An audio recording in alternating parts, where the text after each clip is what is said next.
Hello दोस्तों, तारक मेहता के उल्टा चश्मा के आने वाले एपिसोड में जैसा कि दिखाया जाता है कि जो टप्पू होता है वो एक आइडिया लगाता है और फिर चंपक चाचा की धोती को लाकर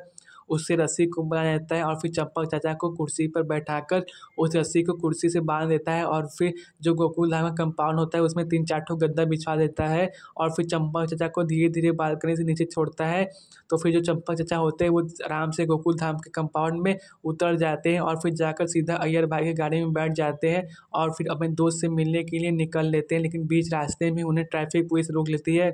और फिर बोलती है आगे वन वे है इसलिए गाड़ी को रुकना पड़ेगा। तो फिर जो चंपक चाचा होते हैं वो बहुत ही परेशान होने लगते हैं। तो फिर जो टप्पू होता है वो आइडिया लगाता है और फिर एक साइकिल को लेकर आता है और फिर जाकर उस साइकिल से चंपक चाचा को बैठाकर अपने दो दोस्त होते हैं चंपक चाचा के उनसे मिलवाने के लिए लेकर चला जाता है। फिर लेकिन जो चंपक चाचा होते हैं वो जाकर होटल में देखते हैं तो फिर उनका दोस्त नहीं होता है। तो फिर क्या चंपक चाचा अपने दोस्त से मिल पाते हैं या नहीं, जानने के लिए चैनल को सब्सक्राइब करें और फिर लाइक करना ना भूलें।